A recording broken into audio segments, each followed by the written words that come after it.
BRS MLA పాడి కౌశిక్ రెడ్డిపై non bailable case నమోదైంది. క్రషర్ యజమానిని బెదిరించి డబ్బులు డిమాండ్ చేసినట్లు ఫిర్యాదు అందడంతో పోలీసులు కేసు నమోదు చేశారు.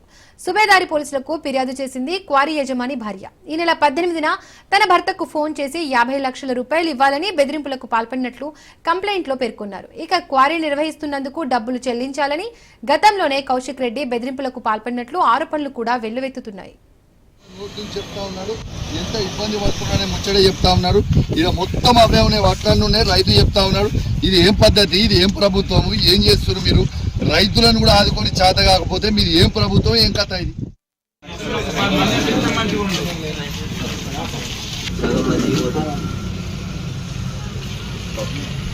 ట్రాక్టర్లో పోతే దిగుమతి చేసుకొని బారదాని అంటారు ఒకటి. మళ్ళీ ఇప్పుడు ఈ ట్రాక్టర్ మీద ఎందుకు వేయరు?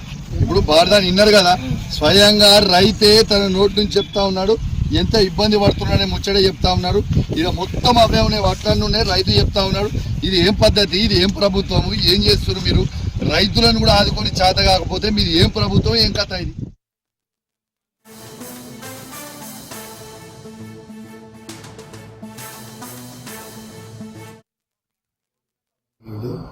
నేను గ్రానైట్ బిజినెస్ చేస్తుంటా. వందపల్లి ఉండేడు కమలాపురం మండలం.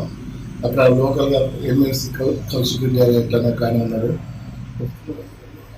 లాస్ట్ అసెంబ్లీ ఎలక్షన్ కంటే ముందు ఆ ఏరియాలో నువ్వు ఖాళీ చేస్తున్నావు, నాకు డబ్బులు ఇవ్వాలి అని బెదిరించడం జరిగింది. దాంతో ఛాన్స్ మాట్లాడిన తర్వాత 25 లక్షల రూపాయలు చెప్పిన. ఇప్పుడు ముందు డబ్బులు అడగకు, నాకు ఇవ్వలేదు, నా పరిస్థితి నచ్చలేదు, నా ఫైనాన్షియల్ పొజిషన్ కూడా నచ్చలేదు అని రిక్వెస్ట్ చేసి జరిగింది. అయినా కూడా అసెంబ్లీ ఎలక్షన్లకు మళ్ళీ డబ్బులు అడిగిండు. అప్పుడు మాత్రం నేను డబ్బులు ఇవ్వలేదు. రెండోసారి మొన్న మార్చి 27వ తారీఖు నాడు మళ్ళీ డబ్బులు అడిగి ఏమైనా డబ్బులు ఇస్తలేవు అంటే నేను మాట్లాడుతుంది అని చెప్పిన.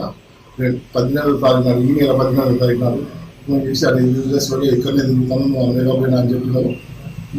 డబ్బులు 50 లక్షల రూపాయలు పట్టుకుని పార్టీ ఆఫీస్, క్యాంప్ ఆఫీస్ తీసుకుందాం, లేకపోతే మొత్తం బాగుండదు అని తిట్టు జరిగింది. నా పేరు కట్టామని. నేను గ్రానైట్ బిజినెస్ చేస్తుంటా. వందపల్లి ఉండేడు.